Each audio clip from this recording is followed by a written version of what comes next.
This program is funded in part by grants from the Foundation for a Healthy Kentucky and the Kentucky Medical Association through a grant from the Anthem Foundation.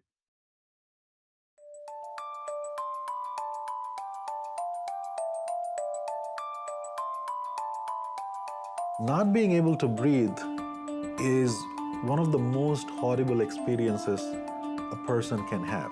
Chronic obstructive pulmonary disease, COPD, is a major cause of death in Kentucky and often goes undiagnosed in its early stages. For those living with COPD, simple activities of daily life can be a struggle. Asthma, another chronic condition of the airways, can also be debilitating if not properly controlled. In this program, we talk to experts and patients about these two common conditions and travel to Eastern Kentucky to learn about a novel research study called the Mountain Air Project. This program is part of our series Fighting to Breathe, where we examine the undertold story of lung disease in Kentucky, including lung cancer, COPD, and asthma. Explore the latest advancements in treatments, and meet healthcare providers and advocates across the state who are working tirelessly to help us all breathe easier.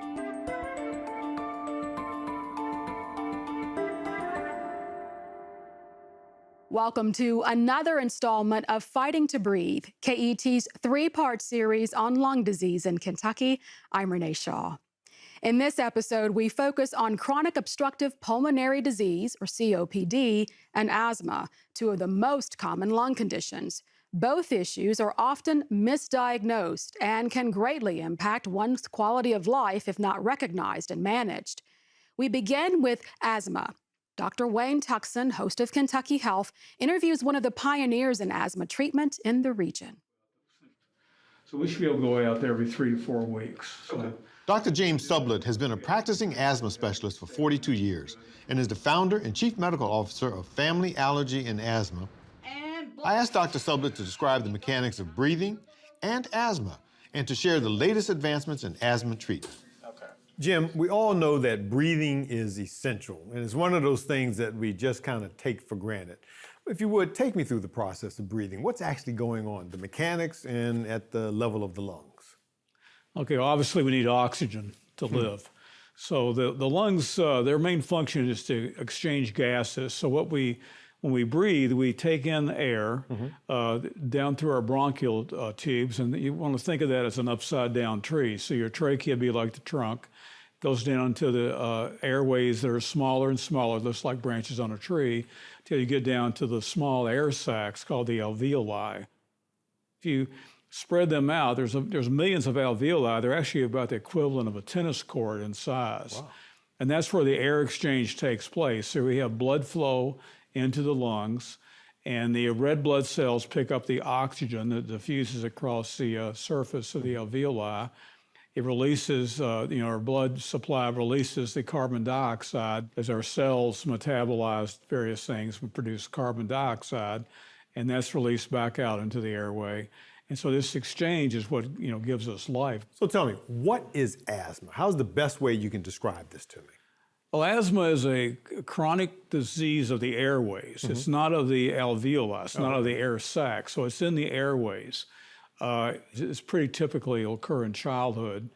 It is an inherited disorder in that we're born with the tendency to have asthma. About 1 out of 10 people develop some signs of asthma during their lifetime. If you have asthma, what happens? You have airway obstruction. There's actually 3 different things happening that cause the obstruction. One is you have swelling of the airway. It just gets smaller from the inflammation in the airway. Second thing, you have increased mucus production, and that can get to be real thick, tenacious, and actually cause obstruction in the airway. And then the final thing that happens, what most people are familiar with, the idea that asthma causes bronchospasm, where you get kind of spasm in the airway from the muscles that surround the airway, and that will restrict even further the airflow. So the other 2 things may be more chronic, and the bronchospasm can kind of come and go. I want to go back to something you said earlier when you talked about the inheritable nature of asthma. I must admit, I always thought it was more of an acquired problem in thinking about environmental or allergic reactions giving rise to asthma? Well, actually, you're right. It's actually both. So we're born with the genetics, and there's something we call genetic plasticity, which means that your genes are, we don't think of them that way, but our genes kind of respond to various things in our environment. So the environmental triggers can actually change the genetic response. And actually, amazingly enough, there's been studies showing that you can look at grandmothers of children with asthma. If they're smokers, there will be a higher incidence of asthma, not because of exposure, but because of genetic changes in that sequence of genetics from the grandmother to the mother to the child. Then the other thing that happens in the individual, if you have this genetic tendency to have asthma, and you have different types of exposure, there's certain allergens like dust mite, cockroach, mice exposure. And this has a lot to do, again, with exposures in early childhood and children in poverty. Maybe they have substandard housing. So that exposure kicks the genetics in, and that leads to the asthmatic responses. Allergy plays a role. About 80% of individuals that have asthma have some degree of allergy that triggers this. Then you have environmental, more pollution like cigarette smoke, things like diesel particulates. So all this plays a role in this kind of affecting the underlying genetics to development of the disease. What is the way that you go about making the diagnosis of asthma, and what are the things that get confused?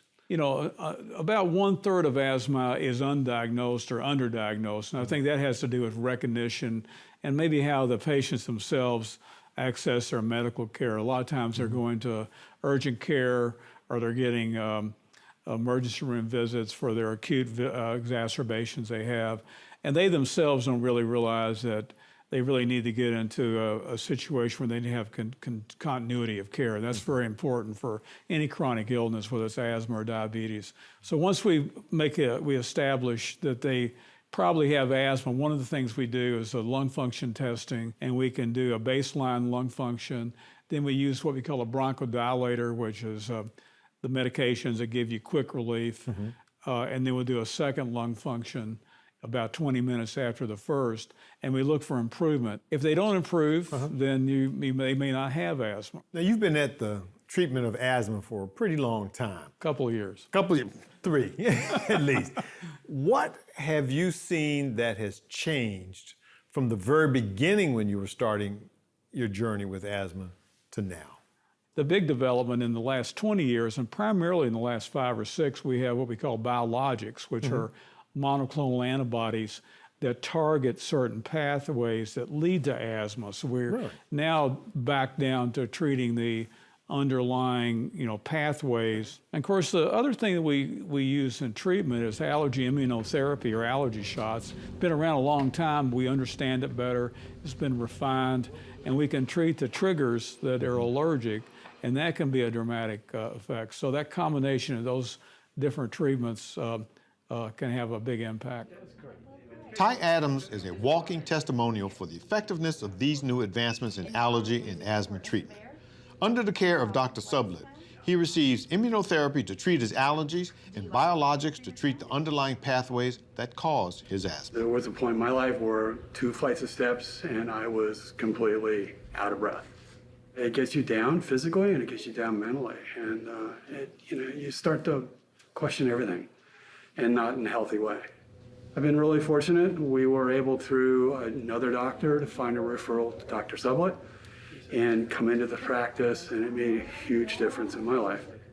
And we really wanted to understand why, instead of just treating the symptoms, we wanted to understand where it was coming from, and Dr. Sublett really helped me understand that. So how you been doing?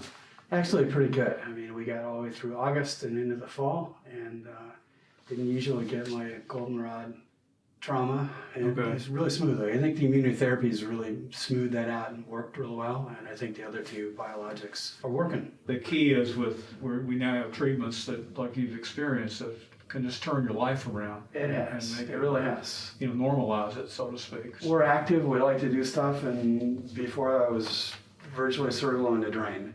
Using your crystal ball, what do you see the new frontiers for asthma and asthma treatment what it's going to look like? Well, I think these biologics have offered a big jump in the right direction. I think we've been able to improve. I mentioned earlier our immunotherapy for allergy, better identification of allergies, and certainly anything we can do on the environmental side to help reduce triggers, and reduce exposure to things that will, trigger asthma and make that genetic switch in early childhood can make a big difference. Jim, thank you very much for all you're doing for allergy and for being with us today. Thanks a lot. Enjoy being here. If you experience any of the symptoms of asthma, wheezing, coughing, tightness in the chest, and difficulty breathing, be sure to see an asthma specialist for diagnosis and treatment. Now on to chronic obstructive pulmonary disease, or COPD. Stay with us as Dr. Chaitanya Mandapakala, a pulmonologist at St. Elizabeth Healthcare, explains the difference between asthma and COPD, and we visit a pulmonary rehab center that is helping patients live full lives despite this condition. So asthma is a disease where you get a trigger and your lungs close down saying, I don't want this allergen or trigger that is coming in, and you have trouble breathing. The trigger goes away, your breathing goes back to normal. COPD, on the other hand, over time it builds up. And once it builds up, it's not easy to bring it back, because once those tubes get narrowed and once you have COPD, you can't reverse COPD. Like COPD will not ever go away. So smoking tobacco is the most common thing everyone talks about, and it is real. It is real that it causes issues. Any other kind of vaping causes COPD as well. Smoking marijuana can cause COPD as well. And then when it comes to the general pollutants per se, we get these things like today is a bad day for air quality and things like that. All of those things impact our patients. In fact, when somebody has COPD, a hot, humid day can make them so short of breath, it can put them in the hospital. At St. Elizabeth Hospital in Edgewood, staff at the Pulmonary Rehab Center treat a variety of lung diseases, but the most prevalent by far is COPD. I'm hanging in there. In 2016, I was diagnosed with COPD, which is, in my case, it's emphysema. I found it very difficult to breathe at that time, and when I made an appointment with a pulmonologist, he confirmed the diagnosis and put me on some inhalers. It was suggested that maybe I might want to come to pulmonary rehab. Well, initially, I didn't want to because I looked in the door and I saw a bunch of old people. And then I came to the conclusion I'm one of them, so I just decided to go ahead and do it. When we look at a patient that has problems and has COPD, typically just normal things, getting up out of bed in the morning is a struggle. Walking down the hall can be a struggle. Steps are a huge struggle. They're just afraid too, because when you feel like you can't catch your breath, that's the worst feeling in the world. So I have to say, I love this shirt. Some girls are made from sugar and spice. Kentucky girls are made from bourbon and ice. Gotta say, I like that. So we try to make it as easy as possible. We have patients that have been coming to rehab for years who welcome all the new patients in. I can't fix them. As much as I would like to, I can't fix you. But if you feel better, that is always our goal. If you can go to the grocery store and not be so short of breath, or if you can go from your main floor of your house up to the second floor and not be so short of breath.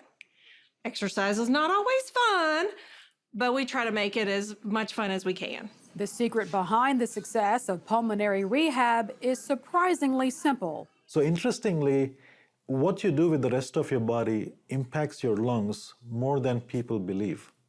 Like for example, if you're a sedentary person or if you're an obese person and your muscles are weak, weaker muscles demand more oxygen than stronger muscles. So with stronger muscles, you need less oxygen. So a patient with moderate COPD but good muscles might not even feel that they're that short of breath, where someone with mild COPD but very weak muscles might feel more short of breath. So you can be a very severe COPD patient, But by strengthening your muscles in a pulmonary rehab program, your shortness of breath becomes much better, and you'll be able to do more in your day and improve your quality of life. When I first came here, I couldn't do anything. I would get winded quickly, maybe just a couple of minutes on the treadmill. Now I can do it for 20 minutes. I find that I'm a whole lot stronger than I used to be. And for me, that's key to continuing to have a full life. Normal breathing, slow it down, nice and easy, great job. Pulmonary rehab also keeps down hospital readmission rates. As a hospital system, we're in our high 20s as far as our readmission rates. We are in Kentucky, big tobacco state, a lot of COPD, so that doesn't help. I will tell you that our pulmonary rehab patients, though, were less than 5% readmission rate.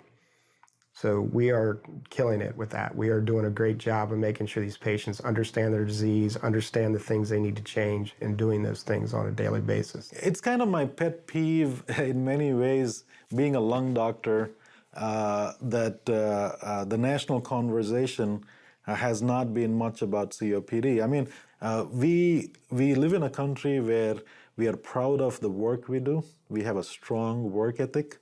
So these kinds of diseases like COPD, which can rob you of your work day or even being independent, like doing the things in your house on your own, it robs you of that kind of stuff. We really have to pay attention to diseases like COPD.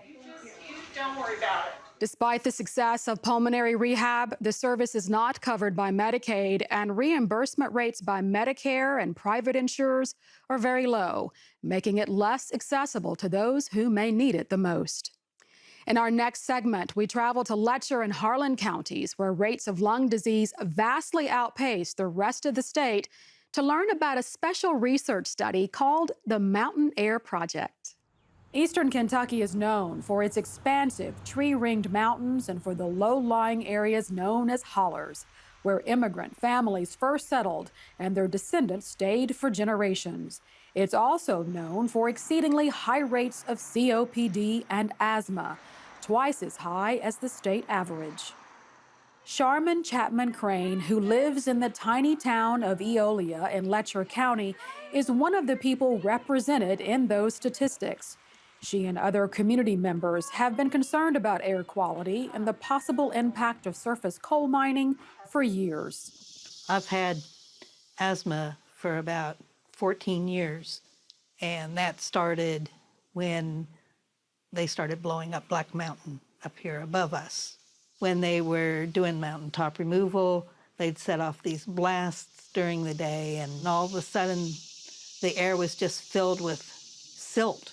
In the wintertime, the snow would be white one moment, and after a blast, it would be brown. Alarmingly high rates of respiratory disease here in Eastern Kentucky, but we also have an alarmingly high rate of smoking, still even now, and which is really disturbing. So that's a large part of it, but the level of COPD and asthma that you see makes you think, well, what else is going on? It's even beyond the level that just smoking could explain it. Meanwhile, researchers in the College of Public Health at the University of Kentucky were also asking the same questions. After meeting with local community members right on Charmin's porch, the Mountain Air Project was born. The study would examine the environmental factors contributing to lung disease in the region.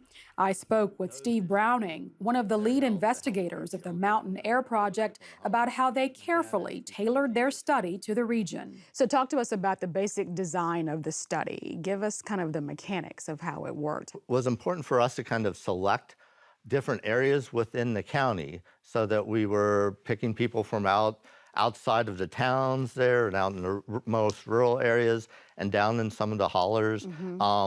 And so we really kind of separated out the counties by these small geographic units that we called hollers. And then we sampled from those in different hollers that had lots of mining or less mining or kind of a diversity of different environmental exposures. And then we did a survey, 970 people, so nearly 1,000 people participated in this study. Wow. And we went into the homes and we did a 40-minute interview in the homes. We also took spirometry, their lung function, because a lot of lung disease tends to be undiagnosed. Right. And in a subsample of the homes, we actually did a kind of a full-scale workup of exposure to particulates, air pollutants, did a walkthrough of the home to look at mold issues and other issues like that, so that we had a sense of how housing might actually impact some of these respiratory conditions as well. The study employed local community members to knock on doors and recruit residents. Having a local person doing the recruitment made all the difference. Darlene was our ace recruiter, and she knocked on doors and asked people, some who knew her and some who didn't, if they wanted to be in a research study looking at respiratory disease. And 82% of them said yes. It's astounding. They knew as we worked with them that we had their interest at heart also. We wasn't just out collecting data, we were out there to help. And so as I would go to houses, I was just surprised. It was house after house. Yes, we have asthma. Every place, every door you knocked on, if that household itself didn't, they knew somebody that did. They had a neighbor, a friend, or a relative that was suffering with some kind of respiratory disease. For the researchers at UK, the focus on hollers yielded some novel results in the study. So talk about those findings and what is so interesting about this deep dive into those who live in these neighborhoods in the hollers and how they're impacted by their proximity to roads, et cetera, or how the air may be trapped into their environments. Yeah, this was a little bit unexpected for us because, in looking at the association, particularly between road density in these hollers, how much roadway exposure they had, we found really strong associations, particularly with current asthma. So people that lived in geographic areas that had a lot of roads, a lot of traffic, and they were very near the highway, had asthma risks that were 2 or more times higher than those that were less so. And we typically don't think of rural areas as having air pollution type of problems, but we think kind of the geography of the hollers and the way air moves and the measurements we took on air particulates, there's actually some trapping of higher levels of particulates around there. There might be novel exposures from like coal trucks going down these roads or other things, and this might actually end up increasing some of the respiratory risks that we see. The other issue we found was actually public housing and multi-family housing units showed an increased risk with asthma, and that might very well be related to that housing stock and how well they are maintained. We know there's a lot of mold and mildew and sometimes other dander and clutter and things that create high indoor air pollutant levels. So what did you learn about the overall impact of coal mining? For us, at least within our data, we still see an occupational effect among the men in our study. 30% of the men that were from Harlan and Letcher County that participated in our study had worked in coal mines. And about 10% of our population of the men had black lung disease. But we think that the environmental impact from coal mining, at least in our particular study, we did not see that as being as strong as some of the previous studies. Let's talk about indoor air quality, and you've touched on this just a little bit. What are the biggest problems when it comes to indoor air quality?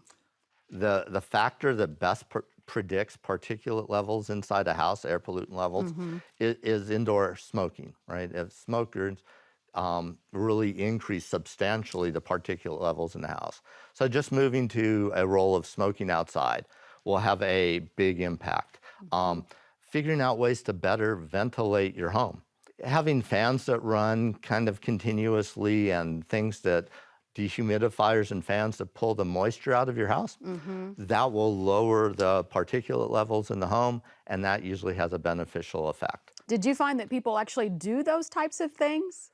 It's very much a mixed bag. There's 68% of the population out there lives or has some smokers in the home. So it's still very large. And, overall, about 30% of the folks in our study were still current smokers. So cigarette smoking still creates a health risk for respiratory conditions regardless. But it's certainly trending in that direction. And we've seen, particularly among young people and kids, and we've done some work with kids out there in these communities, they're pushing their parents to smoke outside or cut down the amount that they smoke, and that's all for the good. Yeah, a child shall lead them, huh? That's true. To engage young people around the issue of respiratory health, the researchers and Community Advisory Board encourage local youth to take pictures of things in their environment that could impact someone's lungs, a process called Photo Voice. They then had a public display of the photos. It was amazing that, and some of those photographs, you can look at and you can see that they chose things that most of us would not have thought of. I think the photographs helped point out the issues, and I think it was able to help people who can't really describe it. They took a picture and was like, this is what we're breathing in, this is why it's bad. Too often, researchers come to an area, get their data, and leave. But the Mountain Air Project had an action component as well. After discovering the high rates of asthma in people who live in public housing, the team sent visiting nurses to provide asthma care and education to residents. And utilizing the services of local housing nonprofits, they provided healthy home inspections and green cleaning kits. It's, let me show you, it's a MERV 11. If you look down here, it tells you the MERV tells you its ability to get allergens. It seems like one of the biggest things that we learned during our work here is probably that education is so important. It's not just fixing a problem. We could show and tell what the problem was and maybe how to eliminate, but then there was some education that happened that, it'll happen again. There's going to be another leak somewhere, and not to let that go and fester and create mold and mildew. Or if you see mold and mildew, it needs to be taken care of quickly. So I think the education aspect of the program probably is one of the successes. The Mountain Air Project has already published numerous professional papers, and more are underway. But for the women on Charmin's front porch, much good has already been done. I think I've always believed that the answers to the problems of a community are right there in that community, if they can just get mobilized. But I think before this, I wouldn't have thought research is one of the important tools for making that happen. The data from the Mountain Air Project will help health advocates and experts devise strategies and plans for lowering the burden of lung disease in the region. Well, that's it for this episode of Fighting to Breathe. Remember that anyone with lungs can get lung disease. Clean air is essential to life and is something we all should be fighting for, both for ourselves and our fellow citizens. Please visit our website at ket.org/respiratory for more information and to watch an archived version of this program. Thank you so much for joining us. Stay safe, take good care, and we'll see you soon.